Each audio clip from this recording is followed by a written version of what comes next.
अजीब तरह से गुजर रही है जिंदगी। सोचा कुछ, किया कुछ, हुआ कुछ और मिला कुछ। वक्त के साथ साथ बहुत कुछ बदल जाता है, लोग भी, रास्ते भी और कभी कभी हम खुद भी और हमारे एहसास भी। इस छोटी सी जिंदगी से बहुत बड़ा सबक मिला है जनाब। इसलिए रिश्ते सबसे रखो, पर उम्मीद किसी से मत रखना, क्योंकि धोखे ऐसे ही नहीं मिलते, लोगों का भला करना पड़ता है। चेहरे की हंसी से अपने कष्टों को छुपाओ और बहुत कुछ बोलो, पर अपने राज कभी किसी को ना बताओ। ये दुनिया का कड़वा सच है। अमीर इंसान अपना पैसा अमीर बनने में लगाता है, इसलिए वो अमीर बन जाता है। लेकिन गरीब इंसान अपना पैसा अमीर दिखने में लगाता है, इसलिए वो गरीब ही रह जाता है। कड़वा है लेकिन सच है। लोग हमें जरूरत के मुताबिक इस्तेमाल करते हैं और हम ये समझते हैं कि लोग हमें पसंद करते हैं, और आजकल शायद इसी भ्रम का नाम जिंदगी बन चुका है। इंसान की फितरत ही कुछ ऐसी बन चुकी है कि जब उसकी जरूरत बदल जाती है तब उसके बात करने का अंदाज भी बदल जाता है। और फिर भी लोग बड़े अफसोस से कहते हैं कि कोई किसी का नहीं, लेकिन कभी ये नहीं सोचते कि हम किसके हुए।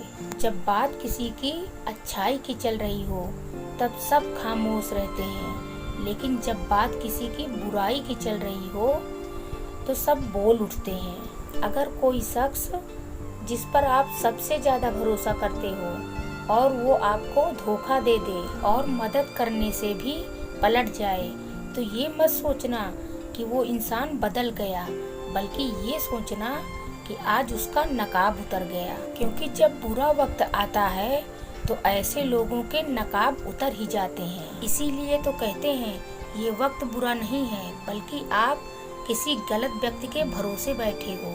अच्छा है जो वक्त आपको भविष्य के लिए सचेत करता है, सावधान करता है कि अगर इस दुनिया में किसी को ढूंढना ही है तो परवाह करने वालों को ढूंढना, क्योंकि इस्तेमाल करने वाले तो तुम्हें खुद ही ढूंढ लेंगे। यूं असर डाला है मतलबी लोगों ने दुनिया पर कि अगर कोई किसी को प्रणाम भी करे तो सामने वाले को ये लगता है कि उसका जरूर कोई न कोई मतलब होगा। इसीलिए तो कहते हैं लोगों के सोच का क्या, अगर चाय में मक्खी गिर जाए तो चाय फेंक देते हैं, लेकिन वहीं पर अगर घी में मक्खी गिर जाए तो केवल मक्खी को निकालकर फेंक देते हैं। लोगों का क्या, उनका काम ही है कुछ न कुछ कहना। सिर उठाकर चलोगे तो कहेंगे कि अकड़ कर चलता है, और सिर झुकाकर चलोगे तो कहेंगे कि किसी की तरफ देखता तक नहीं। इसलिए ऐसे लोगों की फिक्र मत करो, बल्कि वो करो जो आपके मन की आवाज कहती है। जन्म लेते समय बच्चा बहुत रोता है, लेकिन वही बच्चा समय आने पर हंसता भी है और मुस्कुराता भी है। ठीक ऐसे ही आज हमारे जीवन में दुख भी होंगे, परेशानियां भी होंगी और मुसीबतें भी हो सकती हैं।